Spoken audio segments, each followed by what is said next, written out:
On today's show, the Phoenix Suns season is all but over, and myself and John Voita from Bright Side of the Sun are going to tell you what there is still left to learn, and we're going to do it on this edition of Locked On Phoenix Suns.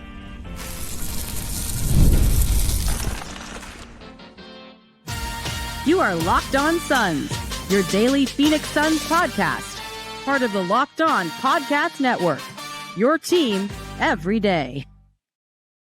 What's up? Welcome back into Locked On Phoenix Suns. My name is Benjamin Garcia, and I am joined by today my guy, John Voita, managing editor of Bright Side of the Sun, and we're going to jump right into it. There is a lot of things to get into with this Suns season on the cusp of ending. We've got the Los Angeles Lakers, whenever you may be listening, but on Friday night, and then we got the Oklahoma City Thunder, which I'm curious how many players are even going to play in that game, and there's just a good discussion to be had there, but Jordan Knott's got some blame potentially, some optimism for the play, and as the Suns are kind of metaphorically and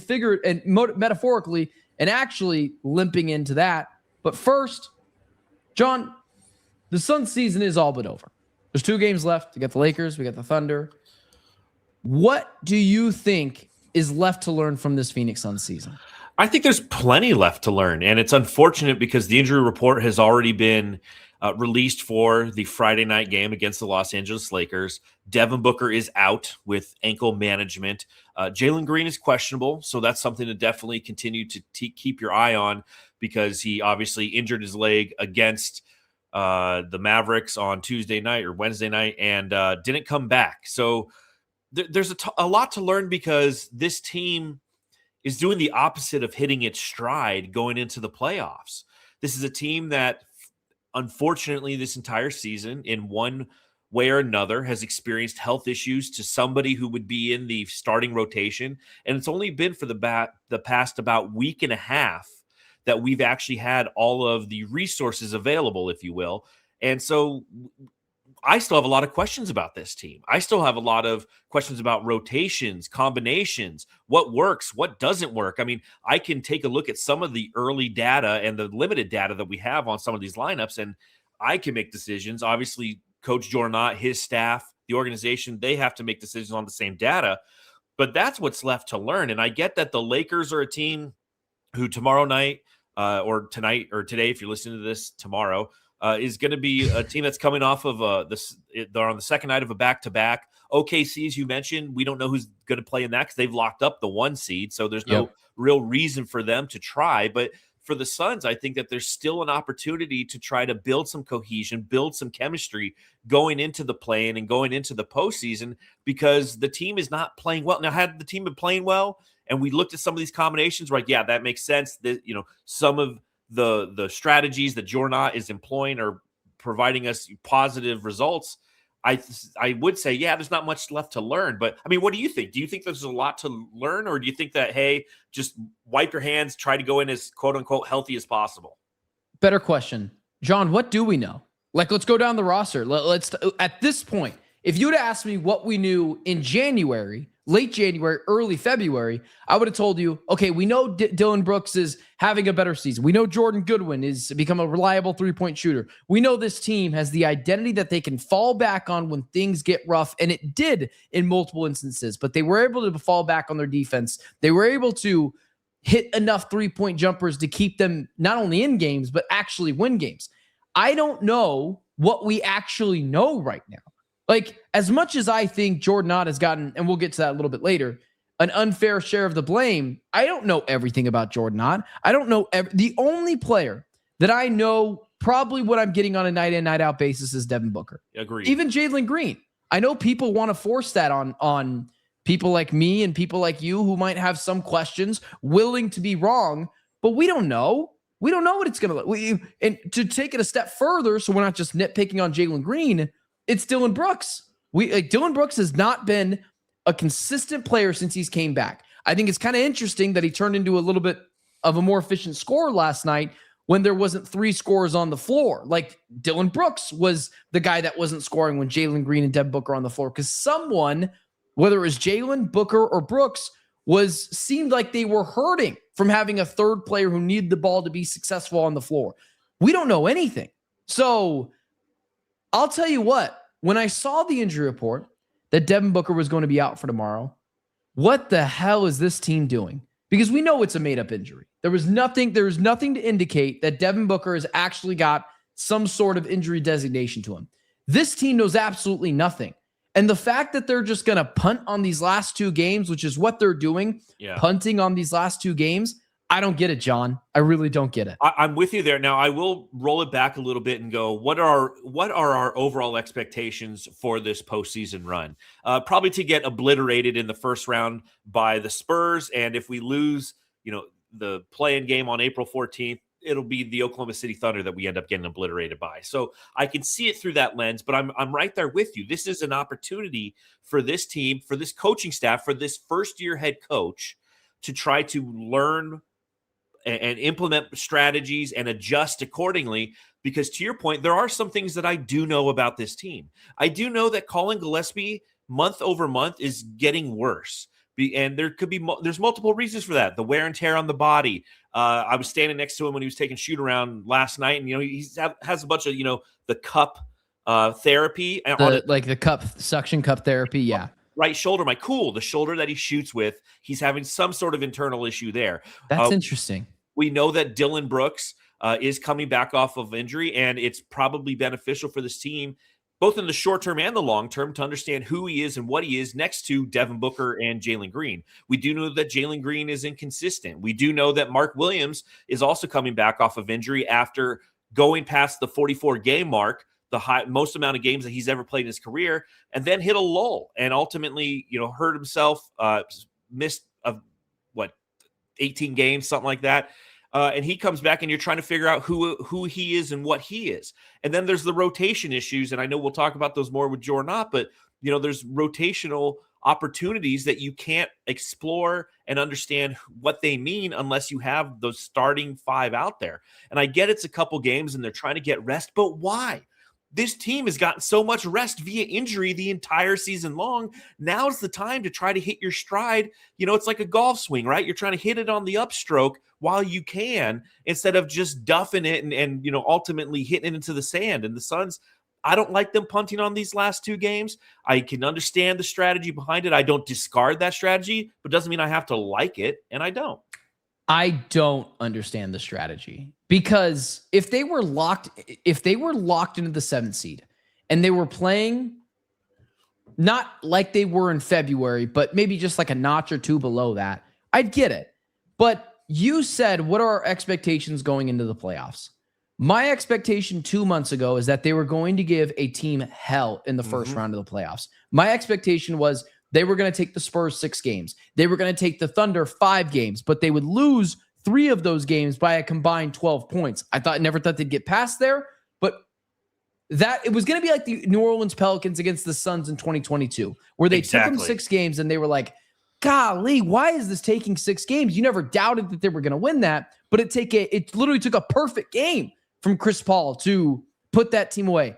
Now you're saying obliterated.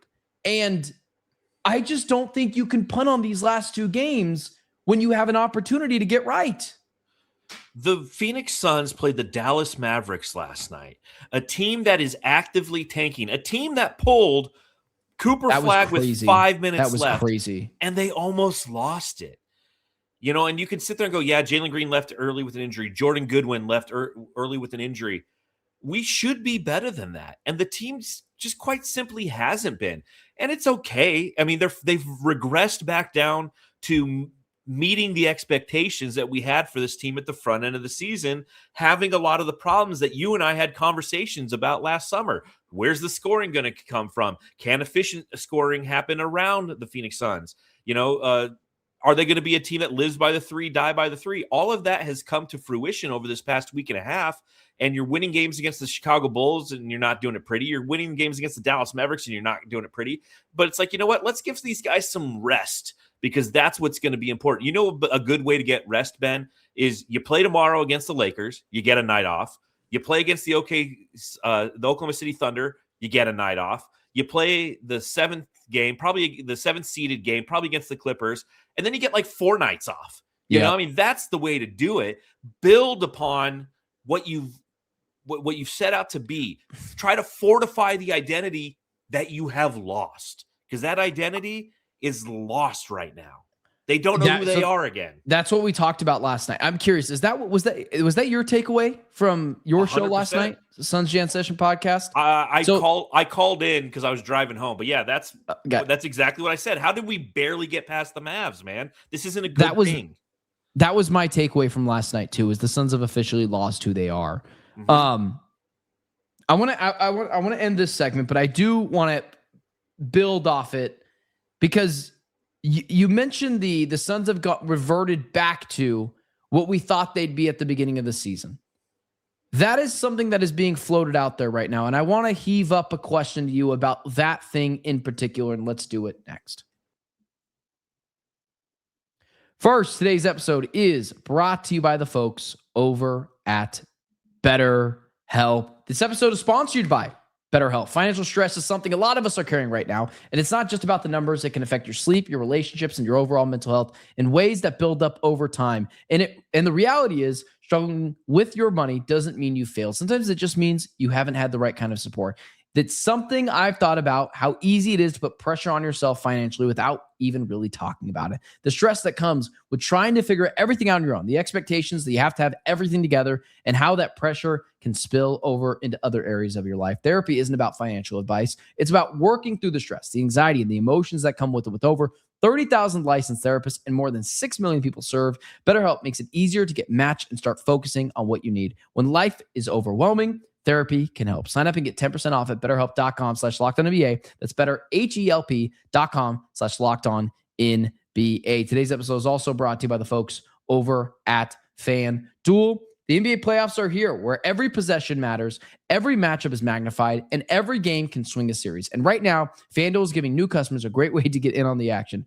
Here's what I like about it. You can bet just $5 and get $200 in bonus bets and $250 in bonus bets if your first bet wins. The app makes it easy to follow through with the action with player stats, trends, and matchups all in one place. And during the playoffs, the extra insight really means when you're looking at stars, role players, and key moments. It makes the entire playoffs experience more engaging from start to finish. Head to FanDuel.com to get started. FanDuel, play your game.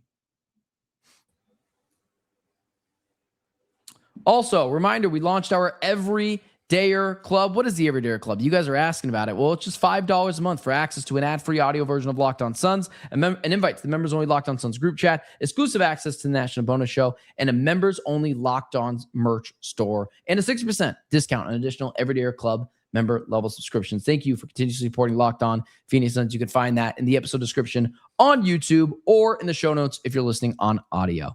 So you mentioned that our expectations have changed a little bit to where they were at the beginning of the season. I hate this, John. I hate when people put out this ridiculous, and maybe it's not, maybe it's me, but this ridiculous notion of, well, if I would have told you at the beginning of the season that the Suns were 43, 44, and 36 and the 7th seed and hosting the play-in tournament, by golly, you would have taken it. John, my expectations have changed, and I'm not going to lower my expectations to make myself feel better. I will lower my expectations because the Suns have forced me to lower my expectations. Maybe I'm being unfair. Maybe I'm being a grump. I'm willing to wear that. But I am curious what you think when people throw that out. It just feels like a cop-out answer to me when we are trying to discuss the Suns' deficiencies right now, and people go to that. It irks me. It doesn't bother me because it's a long-term methodology of thinking. What we're experiencing in the discussions that we have, and we do this night after night and week after week, is the short-term methodology of thinking. Who is this team right now, and how do I feel about this team right now? There's validity in that. But at the end of the day, I don't mind people reverting back to go, okay, let's go back to where we were at the beginning of the season and what our expectations were, because through that lens, have we meted or exceeded? And I'll give you an example. Let's say it's the front end of a fiscal year, and you are an employee of mine, and I'm going to sit down and I'm going to put forth goals that I expect you to achieve, your KPIs, if you will. And we have conversations about that and how to achieve those and things of that nature. And as the year progresses, you have your ups, you have your downs. We have coaching and counseling conversations. We have different strategies to assist you in achieving your goals. And at times it feels like you're exceeding your goals. And at other times it feels like you're coming up short. But at the end of the year, we're going to sit back and we're going to go back to that conversation at the front end of the year and be like, you know what? There were some ups, there were some downs, but ultimately you achieved your goals. And that at the end of the day is the goal. So I don't have an issue reverting back to because when the season's done, I will be pleased with the result of this team. We took a step forward as a franchise. There's value in that. We needed to get out of the slog of who and what we were. That mission has been accomplished. And how frustrated would I have been if we were in this situation right now and we had a pick that would ultimately have equated to a lottery pick that we would not have touched because of a poor performance. It changes your perspective. So again, I don't have an issue necessarily looking at the holistic picture because once the season comes to an end, that's the conversation we're going to revert back to. It's not how were we feeling in the first week of April. It's how do we feel about this team now, where they were this time last year, and who do we want to be this time next year? I get it, and it's probably the right way to look at it. I just feel like it just feels like almost this answer when you want to talk about like Colin Gillespie struggles. People are like, well, if I would have told you Colin Gillespie was going to break the 3-point record, you'd have been okay with that. I was like, I mean, yeah, but he's been borderline unplayable for a couple of weeks. I get the cop-out thing because it is easy. That's It's like, listen, I'm trying to have a conversation about what's going on now, what his struggles are, how he can, improve from those struggles in the moment.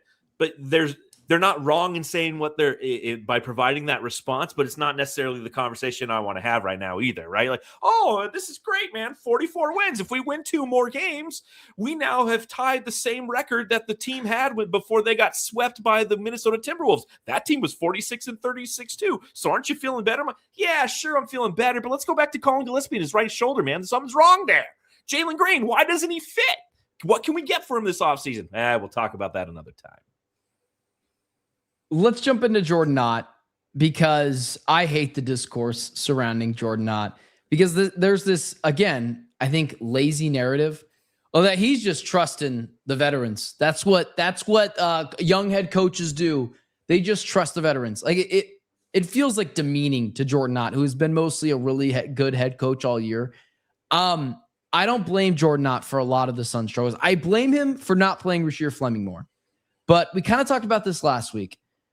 We just saw Ryan Dunn, Kamal Malawach, and Rasheer Fleming go 3 for 10 from the field against the 19th ranked defensive rating team in the NBA. It's one game, and I don't want to put too much stock in it, but it is kind of all we have right now of recent data. I don't think he's trusting the veterans. I think he's trusting the guys that got him to this point. Colin Gillespie having a career year, Grayson Allen having a career year. And over the last couple of weeks, it's kind of bit him in the ass. And I think he's panicking because he's like, well, what do? Do I had this all year and now I got to mess with the rotation on April 9th? I do think he does wear some blame. And I think the biggest one is Rasheer Fleming. But I don't really, do you think he's just out there, he just trusts Royce O'Neal to marry his daughter? Like, I don't think that's it, man. So I have, obviously on Bright Side of the Sun, I write a recap after every game that publishes the morning after, right? And it's an opportunity for our community to kind of vote on the player of the game, if you will, the bright side baller, if you will. And I'm part of that discourse. I'm frustrated because I'm not seeing size because my frustration is it doesn't feel like any adjustment has occurred, that opposing teams are waltzing into the paint and scoring at will, or we're being out rebounded. And next thing you know, it's second chance points. And the data backs that up. I mean, the Suns are a team that for the entire season has averaged giving up 48.5 points in the paint.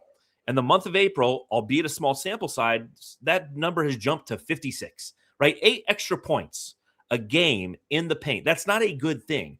And so the first thing you do as a fan and as somebody who watches this team night in, night out is you go, okay, well, what can stop that? And it's a dangerous game to play because it's what I like to call the disease of what if. Well, what if this guy entered? What if we played Rasheer Fleming or Kamal Malawach? The result might not matter, but because we'll never know that result, it's an easy argument to make. So what I will say as it pertains to Jordan Knott is, one, he's a rookie coach. And two, the one difference between the beginning of the season and where he's at right now is the fact that he has that extra guy in there that he has to play, and that's Jalen Green. because he is just riding the guys who got him here. The guys who are having career years, are playing above their pay grades. But the only thing that's changed is the rotations, because you are accounting for Jalen Green coming in and the shot diet that he incurs. And that's kind of, the ship is bumpy, and, you got to take your Dramamine if you want to survive it. But we as a fan base naturally are just going to go, you know what? If Rasheer Fleming had played 20 minutes in this game, we automatically would have won. There's no way that we'll ever know that. And that's what makes the discourse easy, because anybody can sit there and say, yeah, if Kaman Malawach was getting if he was getting 36 minutes, if you look at his per 36, he's a walking double-double and he gets 6 blocks a game. That's not reality. I'm guilty of it as well. I blame Jordan Knott for certain things. But I also know that I'm very reactionary, because I'm forced to be reactionary in the way that I write on Brightside and the topics we discuss on the Suns Jam Session podcast, because it feels like the answer's right there, but it's not always that simple. It's layered and deep. Yeah, not me. I'm not reactionary. I actually haven't made that mistake that you made all year long. I have actually been perfect. Batting 1,000. But that's because after every game you go like, well, if I told you that Grayson Allen was going to have a career year, would you be happy or not? And that's why. You know what people I'm talking about. I know. When I put that, and it's just funny. Anyways, the comment section will get it wrong. Comment section, never mind. Moving on to optimism for the play-in, plus Jalen Green's injury and some rotation talk, whatever I can fit in there, and we'll do it next. Today's episode, John's still on the screen. Oops. Today's episode is brought to you by Prize Picks. The playoff push is heating up and tournament hoops are here. And there's no better way to get in on the high-flying action than Prize Picks, America's #1 sports picks app. Every bucket, every assist, every big moment means more when you're building lineups on Prize Picks. Prize Picks makes it simple to play the daily fantasy built around player projections so you can stay locked into every game. And here's what I like about it. You can pick just more or less on 2 to 6 player stat projections, which makes it quick and easy to jump in. You can mix different sports in the same lineup: basketball, baseball, hockey, and more. And features like early payouts let you lock in a win early if your player gets off to a strong start. It's a fun way to stay engaged, especially during the most important stretch of the season. Download the Prize Picks app today and use code LOCKEDONNBA to get $50 in lineups after you play your first $5 lineup. That's code LOCKEDONNBA to get $50 in lineups after you play your first $5 lineup. I want to preface it out there that I do love all of our media members, especially you, John. Sometimes people irk me. Moving on. I want to have this conversation first, and then we'll talk about optimism for the play-in. And we are going to be trying to navigate not stepping on landmines, because I really do just want to have a conversation about this, because we texted about it, but I will not release the Benjamin Darth Voida files. Are you a little curious what this team would look like if Jalen Green wasn't on the floor? I don't need to be curious. I've seen it. I'll let you redact that. I'll let you take. Do you want to see it again? I'm not opposed to seeing it again, because I think that the more Jalen Green plays, the more opportunity the team has to evaluate his overall value. True. And from there, they can make proper decisions this upcoming offseason, or potentially the trade deadline next season. And this is just a hypothetical, because a questionable knee injury tells me he's definitely going to be back for the play-in. So it doesn't matter. But you and I had an interesting conversation over the phone, and I don't think it's just a Jalen issue. I think fit matters in the NBA. And I think once you put Devin Booker and Dillon Brooks and Jalen Green on the floor at the same time, this was the crutch of my argument when I talked about potentially sitting him. The fun thought exercise that I did that literally took Arizona sports media by storm. And I'm pretty proud of that one, by the way. But it was the fact that I don't know if those 3 guys fit. And I can't sit Dillon Brooks because he's my only forward. And I don't know. I don't think it's just the Jalen problem. I just don't think those 3 guys on the floor are going to fit together consistently. Not a him problem, kind of just a fit problem. What are your thoughts on that? You want me to tell you what I think, Ben? You want me to tell you what I think? Here's what I think. Okay. Jalen Green. I like Jalen Green. Heck, I might even love Jalen Green. He is a fantastic athlete. He's a guy you root for. How can you not? He's got a bubbly personality. He's got the length as a basketball player. He's exciting when he gets to the rim. But sometimes when he gets to the rim, he doesn't know what he wants to do with it. The challenge with Jalen Green that I've seen thus far this season is one, inefficiency. And that's an easy thing to talk about, right? Everyone can talk about his inefficient numbers and his streakiness, right? He's inconsistent. And that's okay. That's baked into the Jalen Green situation. But I revert back to what I thought about when we acquired him, the questions that I wanted answered this season. And ultimately, we got robbed because of his missed time. You know what? It's going to be 46 games, I think, if he misses if he does not play against the Lakers. And to echo what Ben said, from a fit standpoint, I don't know if he fits. Why? It's the same issue you had with Bradley Beal. It's not good roster construction strategy Redundant. to have your two highest paid players play the exact same position. And you can sit there and tell me, well, if Booker plays point and he plays the two guard and vice versa, the best version of Devin Booker is playing off ball shooting guard. Why would you compromise that in an effort to bring in somebody who's going to be paid $36.5 million next year and $36 the year after that, which is a player option, which, breaking news, he did accept that player option. So why would you do this when, to your point, we've kind of seen this season for half a year what it looks like without him on the court, and for half a year, little less than half a year, him on the court. And you can tell me, you can feed me the conversation. Well, it took him 20 games to get his legs under him so he can catch up with everybody else. Fine, I'll accept that. But you've seen it over the past 2.5 weeks. The challenge with Jordan Knott's rotations, as I mentioned earlier, is you have another guy out there, another guy whose basketball IQ is, I'll be nice, it's an average basketball IQ. He sometimes doesn't know when to shoot, when not to shoot. He makes 360 layups when he's being fouled. That was so cool the other night. When it's so not necessary. Just lay the ball in, man. And so, like, I think just to your point, like, I think it's the first time he's converted on one of those like insane dunk layup attempts. Yeah, but how many times have we seen it attempted? How many times he tried to catch a body at the rim? How many times? A lot, and he hasn't been successful. There's not one poster out there. There's a lot of posters for the opposing team. So I like what the idea of Jalen Green is. And here's the last thing I'll say on this. And this is very nitpicky, and I understand that. Look at the Houston game. That's a game that's highly emotional, right? He's playing against his former team. He's getting into it with Amen Thompson, his former teammate. You knew they went back and forth in practice for multiple years. And he shrunk in the moment. Oh, and when's the last time he shrunk in the moment? Oh, when there was high emotion and high weight, the playoffs last year. So that's why I do want to see Jalen Green more in the play-in game and in the postseason, because I want to see if what happened when he played for the Houston Rockets against the Golden State Warriors in the postseason last year was an aberration, or if that's something consistent. We've only seen the one really emotional game this year, and there wasn't any growth in that.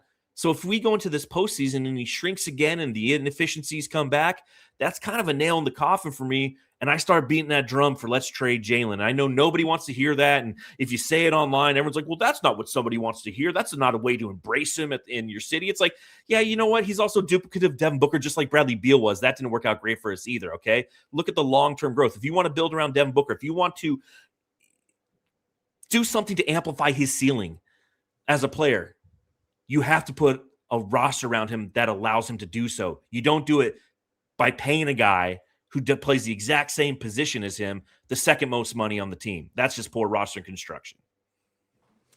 That's what I think, Ben.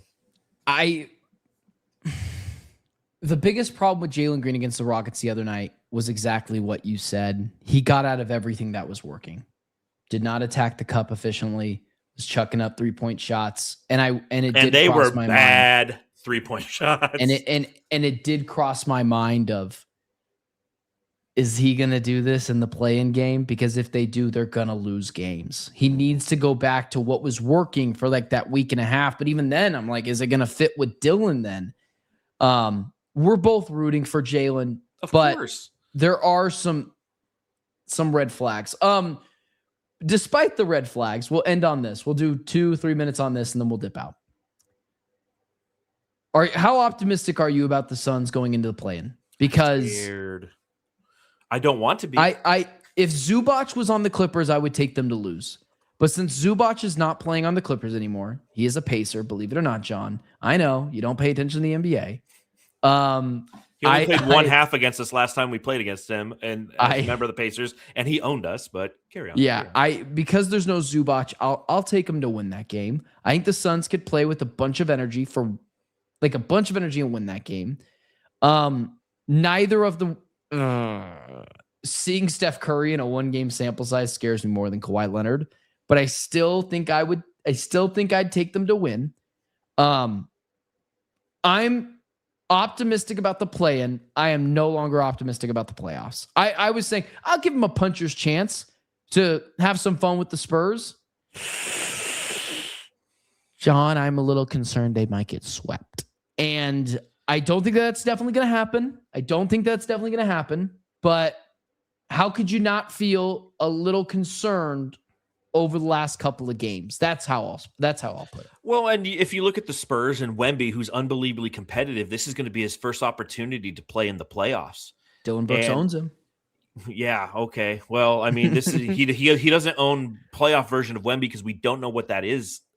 And as a Suns fan, and the loudest Suns fanalist there is, you point to the history and you look that the Suns kind of have this history of knighting young players in the postseason, like Luka Doncic. He didn't do much in the postseason until he beat us. Jalen Brunson, same series. Anthony Edwards, that was kind of his baptism. And the next thing you know, he had back-to-back Western Conference Finals appearances. So that's something that lingers in the back of your head, and you hope it doesn't happen. And I'm with you. I was really on, and I still believe this, though. I do believe this, that the Suns are a team that is going to annoy the living heck out of the Spurs. And they're going to make them work for victories because the Suns, the manner in which they play, albeit it's been frustrating to watch as of late, they can really dial it up when they need to. And the Spurs are a team, they've done a good job dialing it up against this season. And so I don't think that we'll go and win the series or, I was with you. I thought maybe we win 2 out of 6. Maybe it's a 1 out of 5, but there's a couple competitive games in there. But you got to get there first. That play-in game, I'm interested. I'm nervous because you know it and I know it. If the game starts slow, the Mortgage Matchup Center gets very anxious. I've been there in postseason games. We have an anxious bunch of fans here. We don't start rallying behind the team. Everyone in the fans are like, I listened to Locked On the other day. Jalen Green's not hitting shots. Oh, great. We're screwed, So where is that loudmouth? I want to go punch him anyways. Where is he? Where are you, Ben? It's just dead quiet in here. Where are you, Ben? But I mean, it's a nervous place to be at times. And so my hope is that the team comes out and just brings the energy and punches the Clippers in the mouth. I'm afraid John Collins is going to have a good game if we play against them. It would just be so typical for John Collins to put up like a 25 and 18 against us, But again, this is where my soul as a Suns fan has been crushed time and time again. I'm afraid to feel anything positive. And that's more on me than anybody listening out there should feel. Like I carry many, many scars, as many Suns fans do. And until I see it, I'm nervous as heck. Yeah, screw that. We're winning. We better. We're winning, John. We better. I want that rest. Golly. It'll be my first playoff. It'll be my first home playoff game ever. If the Suns make the playoffs, I've never been. Oh wow. My parents. People don't know this. I had a bit of a troubled childhood. My parents weren't taking me to that.